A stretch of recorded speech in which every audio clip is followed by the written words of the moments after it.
There are some competing guys that run John Deere technology and other manufacturers because it's that good. Hi, my name is Erin Klotzbach. I'm a small farmer in southern Chester County here in Pennsylvania. We primarily do hay, but we also do some corn and beans.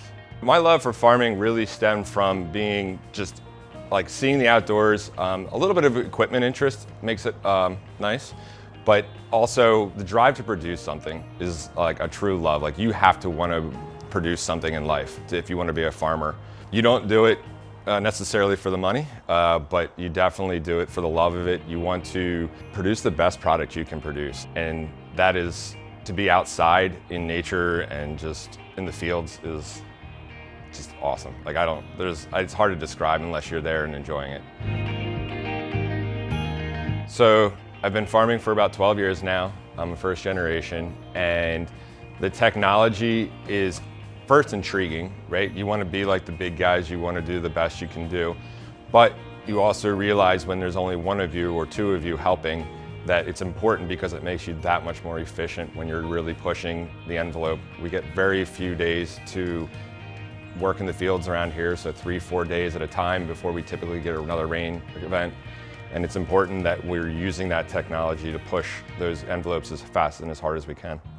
Then with the Ag Essentials product that we have purchased this year, now we have taken older tractors and implemented it into them with the modem and some of the technology for mapping into other tractors that I have that were auto steer ready but didn't have the ability, or I didn't have the technology to make them operate properly.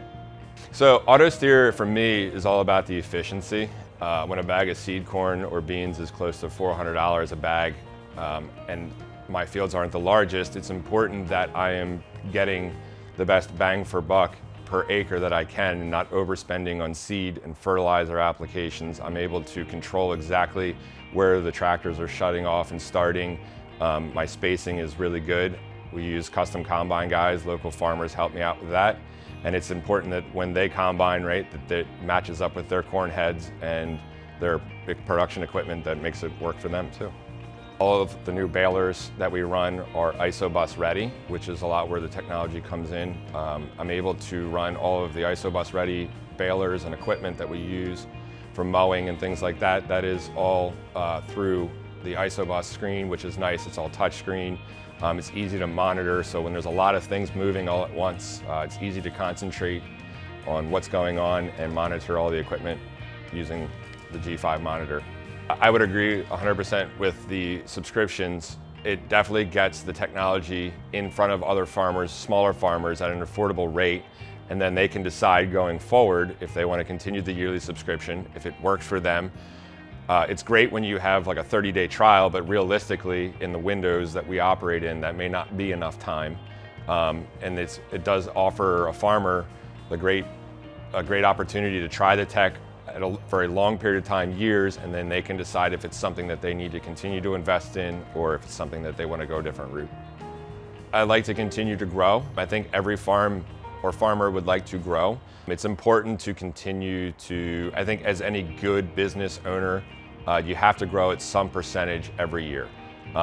Whether it's 1% or 10% a year, for the future of farming, you definitely need to continue to grow and try to be more efficient or more effective with each dollar. The factors that drive when I invest technology in the farm, first it is on everybody's mind, is pure cost, right? The capital investment in the technology.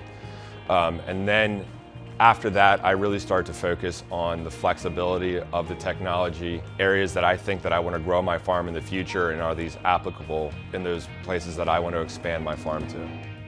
The biggest things that keep me up at night when we farm are the costs, right? So we're spending a lot of money and investing it in the ground and making sure that we're getting it back out each year. I worry that farming in this area is going to disappear. The generational farms are doing their best, but as those families grow, you need to produce more income to support those families, especially if multiple members in those families decide to stay in farming. So it's really important that we support them and help them be as profitable, as efficient as they can be to support generations that are coming.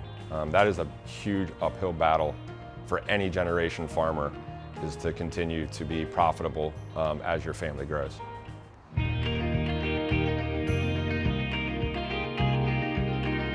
We have some local farmers that don't necessarily run the same color that we do, but interestingly enough, they've taken the time to adapt John Deere's technology in GPS, auto steer, mapping, coverage, and to those pieces of equipment. The mapping is so much better, and it is actually extremely flexible now. The red tractors will take John Deere mapping very well. The auto steer works for them. Yellow combines all run John Deere GPS in the area. So there are some competing guys that run John Deere technology and other manufacturers because it's that good. I think the technology is extremely important in farming going forward. I can't stress enough the efficiency and the profitability. Like I said, we operate on very low margins, and applying and saving everywhere you can is undisputable. You're gonna have to use it to be the best you can be to keep the wolves at bay. I don't know how, like your mic drop moment. Yeah, right? Yeah.